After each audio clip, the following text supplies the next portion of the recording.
Meu pai costumava colocar uma máscara de palhaço todas as noites, nas quais aparecia com aquelas coisas dentro de casa. Sem demoras, a pessoa entrega uma adaga para ele, que pega rapidamente, já sabendo o que tinha que fazer. Em sua boca estava um sorriso exagerado, mostrando todos os poucos dentes podres. Um sorriso que deixava explícito o quão feliz estava por tê-lo encontrado.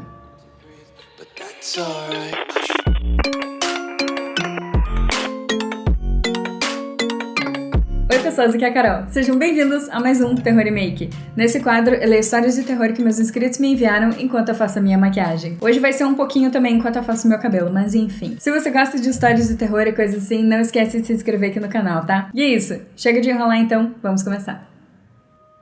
Quarto escuro. Sempre tive uma aflição com armários, ainda mais de espelhos. Era assim que se encontrava o meu quarto. Escuro, sem janelas, e tinha um grande armário com um espelho, que por sinal apontava exatamente aos pés da cama, o que dava uma sensação horrível. Mas tinha meu abajur. Eu sempre deixava ele ligado, para dormir mais tranquilo, mas meus pais insistiam em desligá-lo enquanto eu dormia. Eu nunca perguntei o motivo, sempre fiquei quieto, mas achava estranho virem toda madrugada ou manhã ao meu quarto só para desligar um abajur. Papai e mamãe desligaram o abajur novamente e eu acordei no meio da madrugada, com muito medo. Não conseguia achar o abajur. Até que bato com um braço nele, o derrubando. Ele não quebrou e eu consegui acender, dei graças a Deus. Eles vão viajar, por algum motivo, eles não querem me levar. É um casamento. Mas ainda não vi o motivo exato para me deixarem aqui sozinho. O bom nisso tudo é que posso deixar o abajur ligado a noite inteira. Me despedi dos meus pais, que só voltariam em 5 dias. Depois disso, liguei a televisão e coloquei um canal de desenhos. Fiquei em torno de 3 horas assistindo a desenhos. Me deu uma certa aflição de ficar sozinho na sala, e isso me deu um pouco de saudade. Fui então pro meu quarto, onde liguei o computador e comecei a navegar na internet. Até que achei alguns blogs no gênero de terror, horror e suspense. Começo a ler algumas histórias e contos na internet. Acho que são creepypastas ou algo do tipo. Desligo o computador e vou tomar banho. Coloco meu pijama e vou direto pra cama. Sem esquecer, liguei meu abajur. Naquela noite, eu tive um pesadelo. Uma silhueta escura saindo do meu espelho vinha em minha direção. Mas não me atacava, apenas desligava o abajur e ficava ali no canto escuro do quarto, me observando. No terror que se passou em segundos dentro de um pesadelo, eu acordo e só percebo uma coisa: meu abajur está desligado. Oi, Carol, essa história não é de autoria minha, mas pelo fato de também ter medo de escuro, me identifiquei com a história e quis te mandar. Beijos. Obrigada por lembrar de mim. Eu também gostei bastante da história e me identifiquei com muita coisa. Só que eu achei essa história muito simples e curta por alguma coisa que tem bastante potencial. Eu fiquei querendo mais dela, sabe? Vocês também se sentiram assim? Tanto que ela foi super curta, né? Não consegui fazer quase nada. Enfim, vamos para a próxima. Minha infância perturbadora. A minha vida não foi uma das melhores, desde criança, pois assistia quase todos os dias meus pais brigando. Muitas dessas brigas acabavam com mamãe chamando a polícia e meu pai indo passar o final de semana preso. Fora os outros problemas, tinha que ver minha progenitora fazendo uso de substâncias erradas para tentar fugir um pouco da realidade na qual vivia. Um casamento arranjado por causa de uma gravidez indesejada. Eles faziam questão de falar isso em todas as vezes que brigavam. Apesar de algumas vezes ele falar que não queria ter tido filhos, o meu velho sempre chamou a minha atenção. Não por ser um bosta, um mau exemplo de pai de família. Era o seu comportamento estranho. Muitas vezes, quando a casa já estava bem escura e ele acreditava que todos estavam dormindo, então chegava em casa com alguns volumes nos quais trazia em cima de suas costas e levava para o sótão. Essa parte é interessante. Eu passei minha infância até a adolescência, logo antes de completar 18 anos e morar com os meus tios, acreditando que meu pai fosse um psicopata. Você pode perguntar, como é que uma criança pode ter essas coisas na cabeça, achando que o próprio criador é algo tão horrível? Bom, desde criança sempre tive acesso à internet e gostava muito de assistir e ler conteúdo sobre assassinos em série. Aquilo me fascinava e me deixava empolgado para alguém tão jovem. De acordo com alguns perfis, meu pai se enquadrava em alguns desses. Um sujeito com indícios de problemas mentais graves, sofreu abuso dos próprios pais, o cheiro de podridão que vinha do sótão, e isso sempre foi ignorado pela minha mãe. Além do mais, escondendo o rosto com aquilo e levando quase todas as semanas coisas para o sótão as quais deixavam um odor horrível em nossa casa. Outros fatos merecem mais atenção sobre meu pai, esses que eram bem exóticos. Eu imagino que qualquer outra criança ficaria com medo se estivesse na minha pele naquela época. Por exemplo, meu pai costumava colocar uma máscara de palhaço todas as noites, nas quais aparecia com aquelas coisas dentro de casa. É isso que me fechava a minha ideia de que ele era um assassino em série, criando um personagem, ou usando aquela face assustadora para não ser identificado. Algumas vezes, meu pai, quando queria agredir minha mãe, usava aquela máscara, deixando minha progenitora ainda mais à beira da loucura. Citando mais uma vez, ele nunca me agrediu, nunca me tocou e nem fez nada comigo. Contudo, olhava para mim, e seus olhos talvez sentindo o mesmo que eu sentia, um vazio. O velho sempre notou que eu não tinha medo, apenas aceitava a situação na qual eu estava vivendo. Isso foi o que passei quando morava em minha velha casa. Estou quase terminando a faculdade de Educação Física, e os meus tios falam-me que o meu pai morreu de causas desconhecidas. Acho que faz mais ou menos 2 anos que a mamãe faleceu. Com a morte do meu velho, eu fiquei um pouco triste, em razão de que, apesar de tudo, meu pai nunca foi agressivo comigo, além de maltratar minha mãe como se ela fosse uma mulher qualquer. O mistério estava em minha cabeça. O que meu pai guardava esse tempo todo no sótão? Lembro-me que alguns conhecidos e até os meus amigos de infância desapareceram quando ainda morava com os meus pais. Não pretendia falar sobre esse detalhe particular, no entanto, faz parte da minha história. Nessa época, eu pedi para ficar no porão, já que não dava para escutar minha mãe chorando, e meu pai fazendo os barulhos estranhos no sótão todas as semanas. Sei que você está querendo saber sobre os desaparecimentos, não é mesmo? Bom, a primeira pessoa que lembro foi meu melhor amigo. Esse tinha um comportamento estranho, um pouco afeminado. Meu pai não aprovava a nossa amizade, achando que eu iria virar uma garotinha. Em poucos dias, ele sumiu. Minha professora também desapareceu, a que pegava no meu pé por conta de meio ponto, reprovando-me em algumas matérias. A vizinha barulhenta, a senhora Yasmin, costumava escutar a televisão alta e não me deixava dormir. Isso também foi motivo para desaparecer? A última pessoa, se eu não estiver enganado, que desapareceu foi a ex-namorada do meu pai. Ela o traiu, e sempre quando o velho estava agredindo a minha mãe, tratava ela como se fosse sua velha namorada, chamando a minha progenitora pelo nome de sua ex. Quando eu perguntava o que meu pai achava dos desaparecimentos misteriosos, ele sorria e constantemente dizia que eram coisas bobas, que ninguém iria sentir falta deles. Eu apenas concordava, com um sorriso no rosto e olhando para o meu velho pai, com a mesma aparência abatido olhando para mim. Como eu disse, faz pouco tempo que meu pai havia morrido, e todo esse tempo eu nunca entrei no sótão para saber o que ele fazia lá. Cheguei até a minha velha casa e fui em direção ao sótão, o qual estava trancado. Peguei as chaves e entrei. Me deparei com um lugar simplesmente bizarro. Estava cheio de corpos de animais, cachorros, veados e até filhotes de vacas. Eu reconheci todos os esqueletos. Tinha um velho computador daqueles antigos no local. Achava que o cheiro de podridão seriam de corpos de vítimas do meu possível pai serial killer. Mas não. O computador não tinha segredo para abrir. Encontrei vários arquivos, os quais envolviam necrofilia e zoofilia. Meu pai gravava vídeos nos quais compartilhava na internet, violando aqueles corpos, que levava para o sótão. Esse era o segredo do velhote. É um pouco frustrante. Eu achei que conseguiria me identificar com meu pai de alguma forma, porém, aquela figura cheia de mistérios não passava de um tarado com gostos bizarros. Não pretendia ficar na minha casa por muito tempo quando cheguei aqui. A minha intenção era matar a curiosidade e a nostalgia do lugar, apesar da minha infância perturbadora. Decidi voltar onde dormia, no porão. Bateu uma melancolia forte quando cheguei lá. A minha cama estava no mesmo local. O travesseiro, o urso de pelúcia, o guarda-roupas, as revistas de mulheres nuas, e entre outras coisas de um adolescente com minha idade na época. Quando pisei no chão, senti a terra fofa, e observei em cada lugar no qual enterrei as pessoas que matei. Meu melhor amigo, no canto à direita. A minha professora, próxima da minha cama. Minha vizinha, a garotinha da casa um pouco mais distante, enterrada embaixo do tapete, no qual eu fazia os deveres da escola. Eu dormia todos os dias olhando para aquelas covas rasas, sentindo-me especial e poderoso. Pensando melhor, acho que ficarei em minha velha casa. E também acredito que vários outros corpos deixam o meu quarto mais aconchegante, como já foi em minha infância. Quem me enviou essa história escreveu isso. A história não é minha. Assisti seu vídeo e procurei uma creepypasta. Te amo, Carol. Muito obrigada por lembrar de mim. Que história esquisita. Como é que eu vou explicar isso? Parece uma história crua ainda. Porque assim, esse lance de ficar a história inteira dizendo que o pai parecia suspeito, tentando botar culpa nele por mortes que aconteciam em volta, pra no final dizer que foi ele e não o pai dele.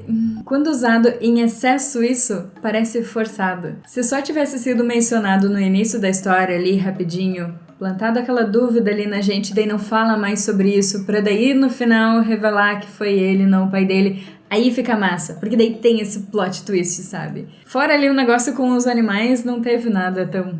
sei lá. De qualquer forma, não é uma história ruim, eu só acho que ela poderia ser melhor. Pelo menos Eu acho. Minha opinião. Quem discorda de mim pode me dizer ali nos comentários. Eu adoro saber o que vocês acham também, porque vocês surgem com umas ideias muito doidas que eu acho muito massa. Enfim, então vamos para a próxima. A pior condenação. Remorso. A tarde caía de forma lenta, fazendo com que a luz do sol moldasse o céu com um degradê de laranja e amarelo. Uma nova família se mudava para casa no fim da rua, que havia acabado de ter seu preço baixado, em um preço acessível para qualquer um. As pessoas das casas ao redor olhavam assustadas para o casal, os olhos pretos e fundos, como se ninguém estivesse vivo. A pele estava seca, descascando, mostrando suas veias que ainda pulsavam.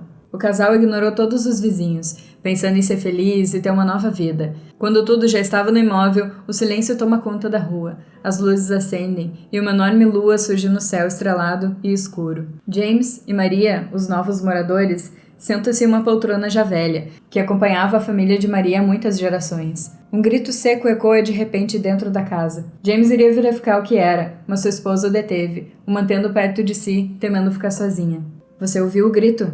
Ele perguntou, pois a expressão da mulher não tinha um pingo de medo. — Não, você deve estar ouvindo coisas, querido. E foi assim que eles foram se deitar. Estava de madrugada, por volta das 2 da manhã, quando James acorda com um ranger e batida de porta, sendo seguido por batidas de desesperos e gritos de ninguém mais que sua esposa. Ele corre desesperado, tentando achar de onde sua mulher gritava e chamava por socorro. A tensão tomava conta de seu corpo e ele foi até a porta do porão, mas estava aberta e Maria continuava a gritar. Ela não está no porão, porém James vê uma sombra de olhos escuros e fundos no fim da escada. Os olhos agem como se fosse um ímã, trazendo o homem para perto do vulto, que sorri de forma macabra quando ele está em sua frente. Sem demoras, a pessoa entrega uma adaga para ele, que pega rapidamente, já sabendo o que tinha que fazer. Os gritos de sua esposa continuam, agudos e frequentes, juntamente com pancadas fortes e firmes. James fica em frente à porta que sua mulher bate freneticamente e admira enquanto ela suplica e clama, com todo o ar dos pulmões por socorro.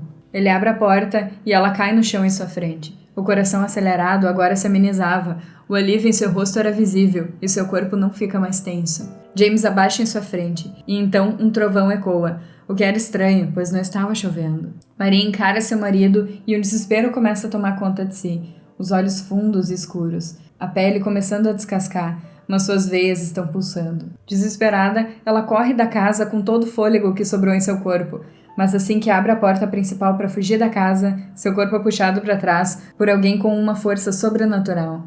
Olhando para os seus arredores, ela vê seus vizinhos e no meio estava seu marido, balançando a adaga que estava em suas mãos. Maria começa a rastejar para tentar alcançar a porta de saída, mas de nada adiantava. James continuava vindo em sua direção, como se ela não fosse importante para ele. Suplicante, ela chama por seu marido, tentando fazê-lo voltar à consciência e a não a matar. Não adiantava. Ele sorriu, um sorriso amedrontador e macabro, ajoelhando em frente ao corpo de sua esposa. Não, James, você está louco. Sou eu, Maria, sua esposa. Ela chamava, gritava, tentando fazer seu amado voltar ao estado normal. Sem nenhuma piedade, ele enfia a adaga no coração de sua esposa. Ela segura sua mão que está na adaga, tentando sobreviver e lutar por sua vida. Entretanto, de nada adiantou. Sua visão embaçou, ficando turva. Não tinha mais controle de seu corpo. A dor a consumia por completo, até se render ao seu destino, soltando seu último suspiro. Em um piscar de olhos, todos os vizinhos que estavam na casa somem, e James volta a si mesmo, vendo sua mão enfiando a adaga em sua tão amada esposa. Desesperado, ele solta o objeto, fazendo compressões nela, tentando a trazer de volta, mas nada. Sua amada havia morrido. Ele levanta, tremendo, achando estar louco. Queria estar louco. Só se lembrava de correr atrás de sua esposa e encontrar alguém no porão. Irritado, juntou o resto de suas forças e desceu as escadas sombrias, acendendo a luz do cômodo. A mesma pessoa estava lá, sentada em seu velho sofá. Ao se aproximar, a figura some e ele ouve um sussurro. — Obrigado, você me libertou do meu tormento. Balançando a cabeça, James espanta esse som. Ele senta no sofá e tudo começa a fazer sentido. Eu devo estar louco, só pode, sussurrou para si, querendo acreditar nisso, sabendo que a dura realidade e o resto da vida na cadeia o aguardava. Sentado no sofá, a porta do porão bate, trancando. Ele não conseguia controlar seu corpo, não conseguia levantar. Só começou a ouvir a doce e angelical voz de sua mulher, sussurrando suas últimas palavras. Não, James, você está louco. Sou eu, Maria, sua esposa. Agora tudo fazia sentido. A casa guardava um enorme segredo macabro. Por isso o preço estava barato, mas ele pagou caro, perdendo a pessoa que mais amava, matando-a de forma brutal, nem imaginando o desespero dela até seu último segundo. James se lembra dos olhos sem vida e o corpo gelado de Maria.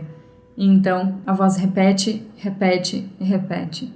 Ele entende o que está acontecendo. Terá de esperar um novo morador entrar no imóvel e tentar fazer com que a pessoa faça o mesmo que ele fez. Uma adaga com sangue surge em suas mãos. O sangue de sua amada e de vários outros que passaram por essa casa. A repetição das últimas palavras de sua mulher continua ecoando, o deixando louco e com remorso. Ele teria que esperar. Sentiu seus olhos ficarem pretos e escuros, confirmando isso no enorme espelho em sua frente. James foi mais um das dezenas de vítimas que passaram por essa casa, sendo servos de tal assombração que vivia ali, fazendo sua vontade, até que outra pessoa comprasse a casa e a história se repetiria. Todavia, ele teria sua salvação, sendo livre, sua alma descansando. Não tinha como James esquecer o que fez. A voz angelical continua repetindo. A memória do corpo de sua amada morta é a única coisa em sua mente. O remorso corrompeu. Ele achou que teria uma solução, e então enfiou a adaga em seu pescoço. E tudo o que aconteceu foi ele ser guiado para a cadeira de balanço fora da casa, tendo que admirar a vizinhança de pessoas iguais a ele, criminosos condenados, com remorsos os remoendo, pessoas que não seriam perdoadas nem teriam salvação, mesmo que sofressem pelo resto de suas vidas. Ok, nessa vez escrito. Oi, Carol. Criei essa história especialmente pra você. Espero que tenha gostado e que a história tenha causado algum arrepio. Eu não sei o que eu tenho com essas histórias que envolve um casal, alguma coisa assim, amor pra toda a vida e um matando o outro que eu gosto tanto. Essa frase fora de contexto seria bem estranha. Eu gostei da tua história, dá pra ver que tu tem ideia de terror, de coisa legal. Entretanto, já sabe o que eu vou dizer, né? Poderia ter feito mais. Não mais história mais longa, mas sim um negócio talvez menos repetitivo, porque ele no final começou a ficar um pouquinho repetitivo. Mas é massa. Então vou dar de novo aquela dica que eu dou de tempos em tempos, só pra vocês lembrarem, tá? Eu recomendo usar o Docs pra escrever histórias, porque ele corrige as coisas, vai te ajudando no português ali, escrever as coisas certinha. E depois que você termina de escrever, deixa ali. Abandona. Fica um tempo sem olhar pra tua história, vai fazer outra coisa da vida. Depois tu volta e daí tu lê de novo, de preferência lê em voz alta, porque assim a gente dá um descanso pra cabeça e consegue perceber melhor algumas coisas que são meio esquisitas. Tipo, eu tive que tirar uma frase ali porque ela não fez sentido. Mas isso é normal, tá? Então, façam isso. E se tu escrever mais história, pode mandar pra mim. Beleza, então vamos pra mais uma história. O passado alcançou. Ao sair do bar onde se encontrava, a luz forte vinda dos postes que iluminavam a rua se contrapôs com a escuridão, ofuscando a visão de Anton por alguns segundos. Quando abriu os olhos lacrimejantes novamente, feixes de luz difusos pincelaram sua visão. O mundo se expandindo e encolhendo, enquanto seu corpo cambaleava rumo ao ponto de ônibus mais próximo. Havia alguns anos que Anton desistira de lutar contra os seus vícios. Embora tenha passado mais de uma década sem ingerir uma gota sequer de álcool, não era mais capaz de se manter longe da dormência que a droga lhe trazia. Da fagulha de paz que ele era capaz de ver, mas nunca alcançar, pois nunca estava bêbado bastante. Nunca seria o bastante. Ao menos, não depois do que aconteceu. Passava o dia embriagado, e durante a noite lutava contra a insônia, com um complexo coquetel de remédios. Tudo para evitar que as memórias invadissem como socos em seu estômago, temendo que o cheiro de sangue penetrasse suas narinas e o pânico se alastrasse por seu corpo novamente, com medo de gostar das memórias. Ele sabia que não poderia fugir por muito mais tempo. Sentia que aquela que separou sua vida em antes e depois estava próxima, apenas esperando a melhor oportunidade para o surpreender. Anton também sabia que, apesar do medo e da angústia, não deveria se esquivar quando a hora chegasse. Acreditava no divino e sempre admitiu a ideia de que Deus era justo. Mas depois que cedeu aos seus desejos, depois que realizou seu querer mais obscuro, até mesmo Deus o abandonou. Anton sabia que merecia o descaso do Senhor, talvez até sua fúria. Por esse motivo, planejava aceitar a punição. Mesmo agora, com o véu do álcool embaçando seus sentidos, ele tinha consciência de que não havia sentido em fechar os olhos para o seu destino. Seu passado não poderia ser mudado. Erros foram cometidos, e agora seu futuro estava selado. Com esses pensamentos em mente, decidi por beber mais uma cerveja antes de chegar em casa. Para mandar a perspectiva desanimadora de estar condenado por alguma lei kármica, da qual nem ao menos pensou sobre quando teve seu último contato com aquela mulher, pro inferno. Por um instante de lucidez, Anton se permitiu pensar nela. Em seus cabelos negros em contraste com a tez pálida. Os lábios carnudos e rosados, que adquiriram uma tonalidade azulada, poucos minutos depois que as mãos dele deixaram seu pescoço. Pensou nas impressões que suas mãos deixaram em sua pele, nos longos cílios acima dos grandes olhos verdes, que lembraram olhos de boneca quando perderam o brilho. Pensou nos seios volumosos, que se encaixavam como luvas em suas mãos, nas marcas de mordida que deixou em seu corpo delicado, no sangue que descia por suas pernas, misturando com o líquido branco que ele havia despejado nela em uma explosão de prazer. Então se lembrou da sensação da pele fina, daquela que lhe proporcionara a realização de sua fantasia tão sonhada, abrindo sobre a faca e permitindo que os órgãos escapassem com facilidade. Recordou do estalar dos ossos quando a desmembrou. Os lugares pelos quais ele espalhou as partes do corpo passaram rapidamente por sua cabeça. Então ocorreu-lhe da sensação de não estar sozinho desde aquele dia, de ser constantemente observado, dos vultos, dos pesadelos. Balançando a cabeça, decidiu que trocaria a cerveja por algo mais forte. Ao dar meia volta, Anton acabou por tropeçar em um obstáculo invisível, e se não fosse por uma mão desconhecida, teria caído na calçada de concreto.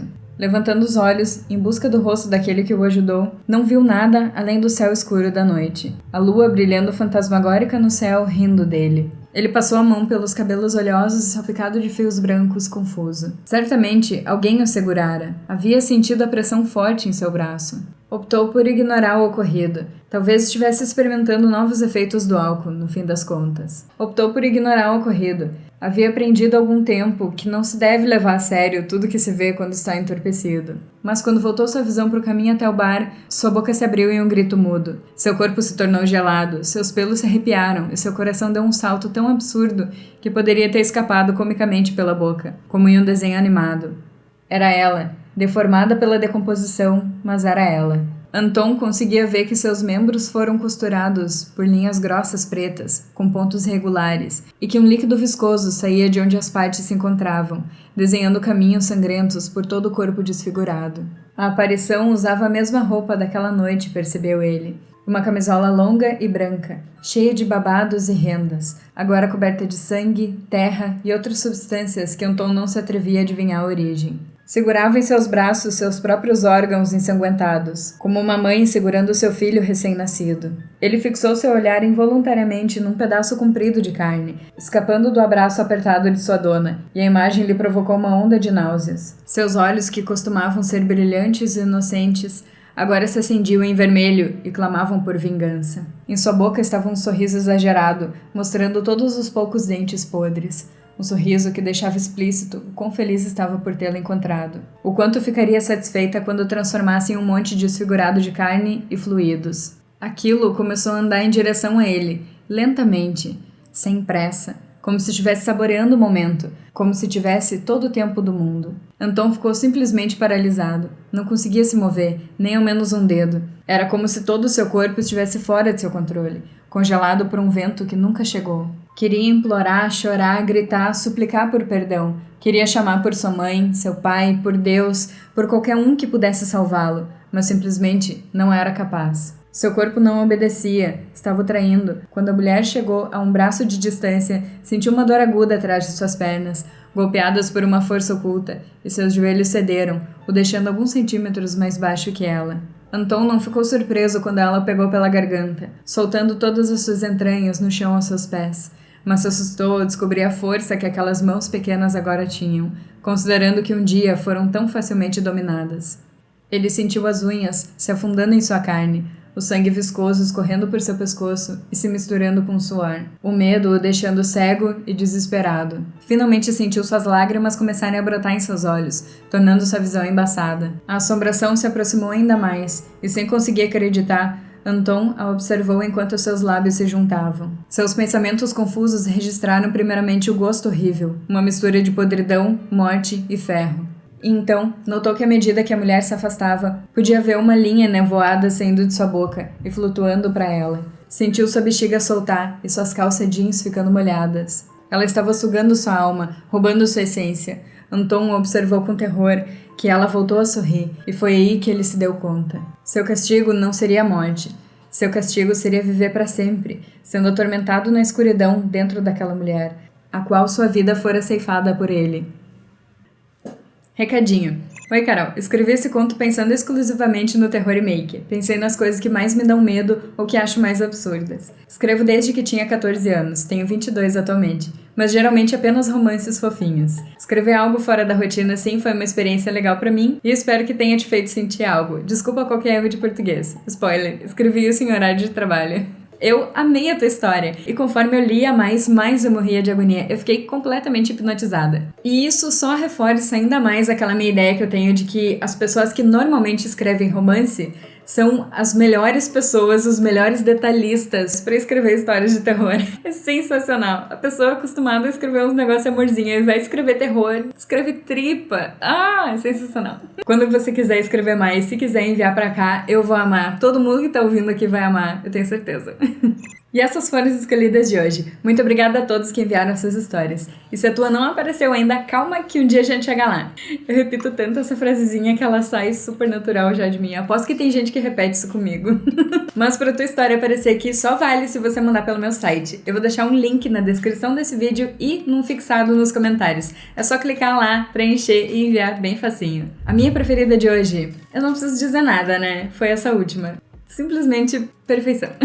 E pra você, qual foi a história que você achou mais massa ou bizarra? Me conta ali nos comentários pra saber que tipo de histórias que vocês curtem mais. Se você quiser mais vídeos assim, clica no gostei e inscrever-se ali embaixo. E se você clicar naquele sininho que aparece ao lado, isso ativa as notificações. Assim o YouTube te avisa quando tem vídeo novo por aqui. Quando ele tá de bom humor. Me segue no Insta se você quer ver coisas aleatórias de mim, mini tutoriais de maquiagem quando eu lembro de postar. Isso aí. Eu espero muito que vocês estejam se cuidando. Muito obrigada por assistir, um super beijo e até a próxima. Bons sonhos!